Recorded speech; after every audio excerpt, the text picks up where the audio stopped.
In this gold conversation, meet Lelanea Fulton, a writer and transcendental coach dedicated to dismantling harmful programming. As a compassionate guide, she mirrors her clients' inner brilliance, empowering transformative life shifts. Her near-death experience, spiritual awakening, and mystical moments of oneness shape her own profound journey. Going within and doing the inner work I feel has been programmed out of us through our systems. And even when we think we might be going inside to do the inner work, we're still working from the outside. hmm And I know you believe the same. hmm Can you talk a little bit about it from your perspective? Yeah, I believe it because I see it every day. And the clients that come to me um, while doing the inner work are constantly in this space of looking outward to try to move inward. And so there's a workbook that I've created. It's a very large workbook. It's called The Becoming, and it is designed to support the client in recognizing their own programming because it's very hard to see. I mean, our programming is so concealed. It's even shadowed from ourselves. And that is the beauty and the necessity of community, of village, of relationships is because it acts as mirrors to help us see that which we have concealed from ourselves.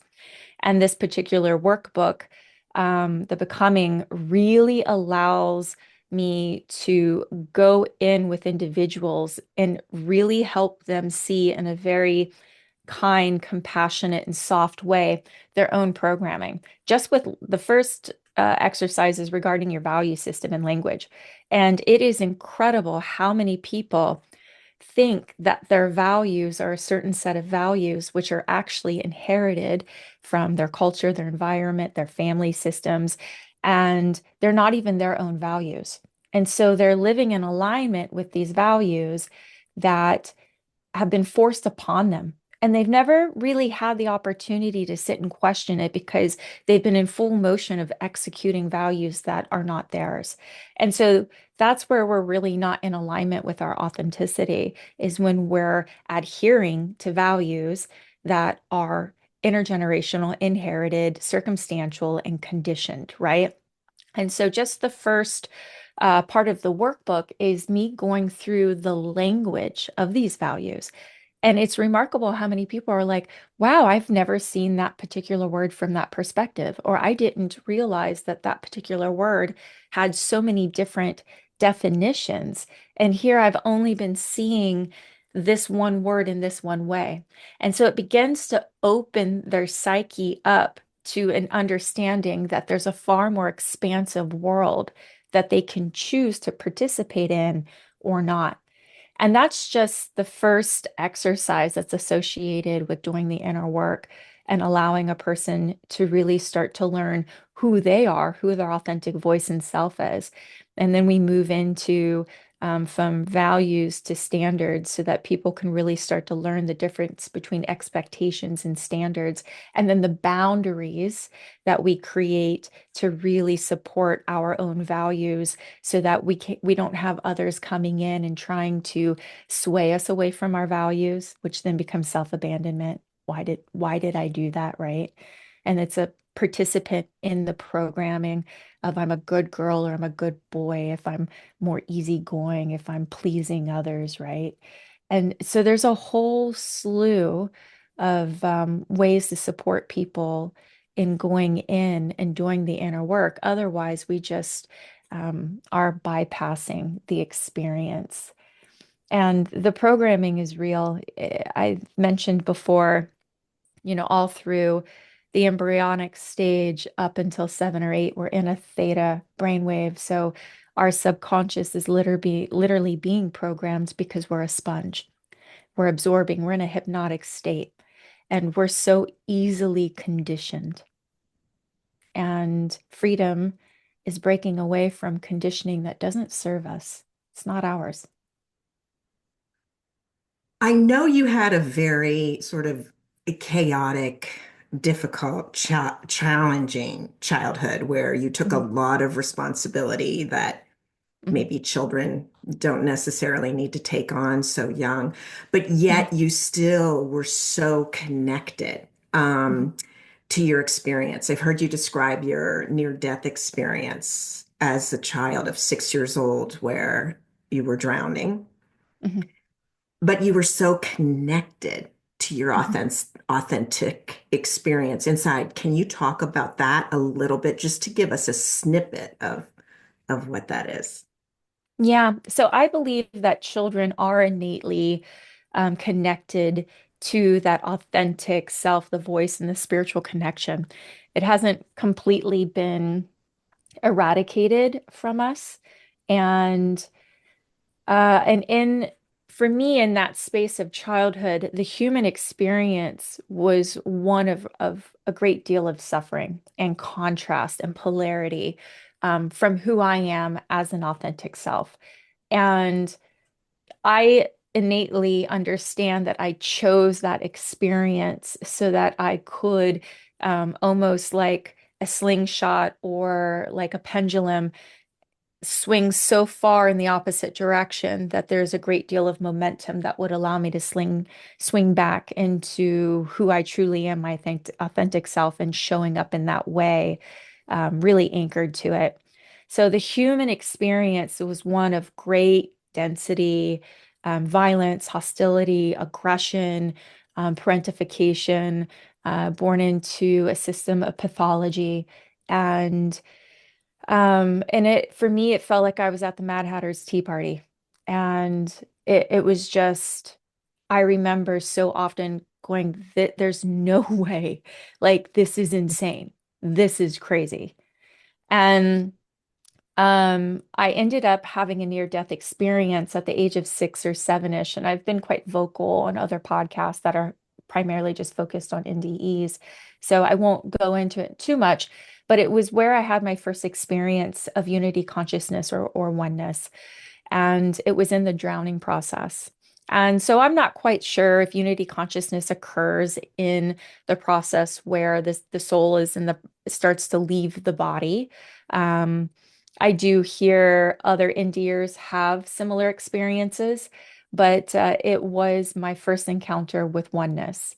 And it was a space where when you start to let go of the human form and you start to separate, you're anchored into the spiritual being. And there's a remembering. And then there's also a feeling of being home within the self because you remember that the body is not who you are. The body is not the self, it's just the vehicle that we're driving. And I became very acquainted with my spiritual self at a very young age in this space of unity consciousness where I was slowly, the life was slowly being removed from my body. And I was watching sand from the bottom of the lake floor moving upward and hitting the light as it was cresting through the lake, and it was reflecting shards of light. And just remember being in a state of bliss and love, and even appreciation and gratitude for the human experience, even if I was to leave it at the age of 6. There was no remorse. There was just complete appreciation. And also an understanding that the game, the theater is absolutely perfect. Despite the character feeling suffering, it's absolutely beautiful, this game, and that being able to participate is an honor, even in the dying process. How did you come to sort of lose touch with that and come back to it as Mhm. an adult? That is a really great question. So, so I would say that I began to start losing touch with it more and more throughout my teenage years. So, moving into my teenage years, I started to be consumed with um, fitting in or self-comparison. I started being shifted away environmentally and culturally from the self.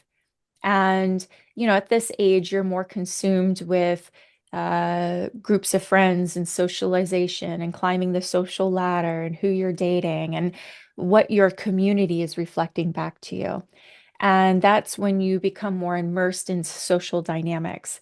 And as I became more immersed in social and cultural dynamics and wanting to be accepted outside of the family unit, I became more and more pulled away from the self and began forming myself to what people wanted me to be, but also still trying to anchor into my authentic self. And if I look back on it now, I can see the energetic movement of like being pulled and anchoring in a little bit and being pulled a little bit further. And then in my early 20s, I became a model and was working with a prominent model agency. And you want to talk about human density and the human experience and superficiality. I mean, shit, there felt like no spirituality happening there. It was a very human material experience. And that pulled me even further out and away from the self.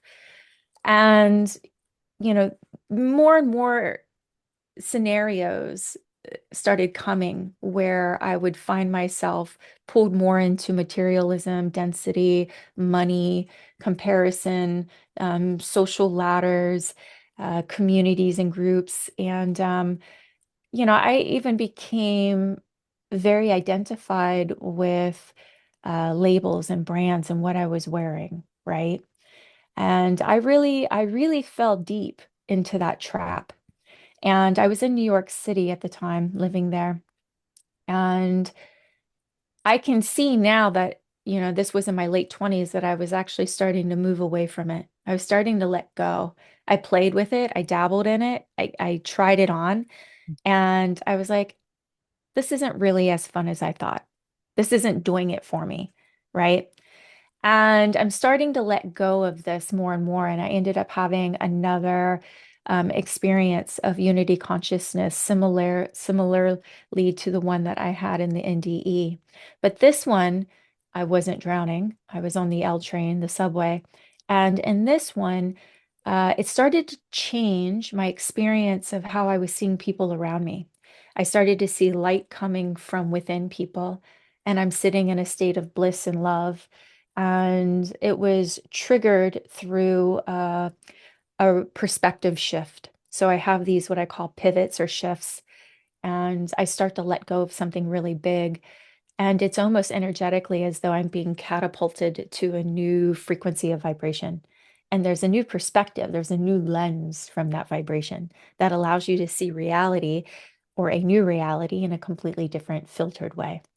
And in this very quick spurt of a moment, the people in the subway car were smiling and everyone's looking at one another. And there's such a great deal of love. And I'm feeling it all through my body. And as quickly as this one happened is as quickly as I moved away from it. But I remember linking it to the book I was reading. I was reading the Celestine Prophecy at the time, and I think I was on the experiential guide, which is like the fourth or fifth book into that set of reads. And I remember thinking it was the book. I was like, wow, this is a powerful book. Because it always has to be something outside of the self, right? And then I've had another one in a couple years ago, which was larger, lasted longer, and actually shifted time space.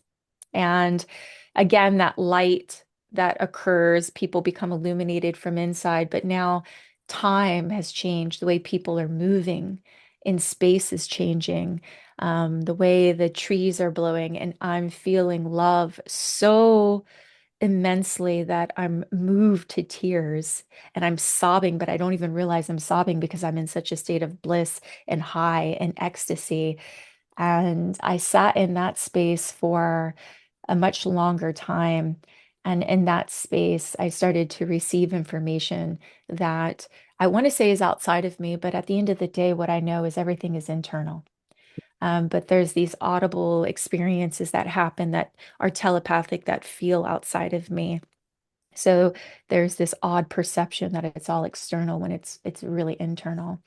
And so it's these moments and the moments in nature. So I started moving away from materialism and going back into nature, which was a large part of my upbringing as a child. It's where I found sanctuary and refuge from what I was experiencing. And it was how I came to myself. I would come back to myself and I'd have these little moments of bliss and oneness in nature, sitting in fields reading books or sitting near tree lines. And these were the moments where I would allow myself to merge with the energetic fields of nature, of trees, the electromagnetic fields of everything that was around me. And it's a beautiful space where you can recalibrate and use the frequencies around you to support you in homeostasis and balance. And so those were continuous moments of being pulled back to what is real and being removed from the theater, the false experience, and solidifying more into what is truly real. What have been some of the frustrations in making that transition? Like you went from glam model life, and then that wasn't enough, and had these transformational experiences and are grounded and connected in nature. And that's the path you're sharing with others now. That's Mhm. so beautiful. But we still live in that 3D world most of the time. So what have been some of the frustrations and how do you deal with them and how do you help your clients deal with them? Yeah, so the largest frustration that I have seen come from what I call the becoming, which is through the shedding, the letting go of, is the liminal space. And I recently wrote an article on this particular subject for a publication called Arts of Thought, which if you're really curious about the liminal space, I invite you to read it. It's a And beautiful, I just want to say, it is a oh, thank you. beautiful, profound piece. Every word is so specifically Mm, placed and it went right into my heart. So definitely mm. check that out. Arts of Thought, everybody. Okay, so Thank you. Yeah, I appreciate that. I can't say enough about that platform. It brings people of a similar resonance together who can really share these really profound pieces of work. And and so the liminal space is a pattern that I see with the majority of my clients, and it's also a space that I have sat in many, many times, is the liminal space. And it is this space where you are shedding the old self. For some of us, it happens in an awakening that triggers an egoic death. For many of us, it's the transition between leaving a corporate job and maybe starting to work for yourself or to move away from corporate, but there's that I don't know where I'm going, but I know where I don't want to be. And that's the beauty of, in the space of unity consciousness and oneness is recognizing that contrast, polarity, um, the what's a good word to use for it? The resistance that comes from that realm is very much a part of helping us move towards. It's an energy that allows us to move towards what we want to be, who we want to be, where we want to be, right? So every time I go to Florida, I am reminded, damn, this is really not where I want to be. I'm not enjoying this at all. This is not my vibe. This is not my energy. And I can sit and try to like analyze it and judge it, but that's just really consuming a lot of energy. All I need to know is this isn't for me. And, yeah, I gave it a second attempt or, I opened my mind to it one more time, but it's that there's a lot of resistance because there's a lot of like, this isn't for me, this doesn't feel good. And so then there's like, well, where do I want to go? What do I want to experience next? And that's the liminal space of becoming, letting go of what you don't want to open the door to what you do want, but you just don't know it yet, right? And we see that a lot when people transition from relationships, that liminal space of being alone and going inward and getting to know yourself and falling in love with yourself. And there's groups of people who have they're serial daters. They've been in so many relationships one after another that they haven't had that space. So it feels uncomfortable, right? It feels uncomfortable to be alone and with the self. And so once you move through that discomfort, you start to recognize I'm exactly where I'm supposed to be. There's so much information in this space. There's so much data for me to go in and learn about myself that will then allow the right doors to open. But we've been conditioned from a very young age, even through gap years, right? There's a lot of opposition to the gap year between high school and college. And here they're wanting you to rush into an occupation before your prefrontal cortex is even developed, right? So now you're going to rush into debt, into money, or into what you do have saved up, if it's through a grant or what have you. And so you're just going to spend it on something.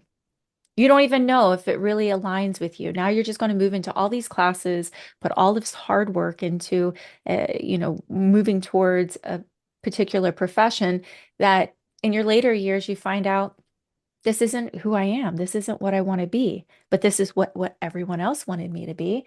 So that gap year is that liminal space of self-exploration. It's an example of what that can look like when it's used in a positive way of getting to know who I am, what I want to be, what I want to move towards, what my curiosities are, so that the right doors can open. And those are just a few of the very human examples of what the liminal space looks like.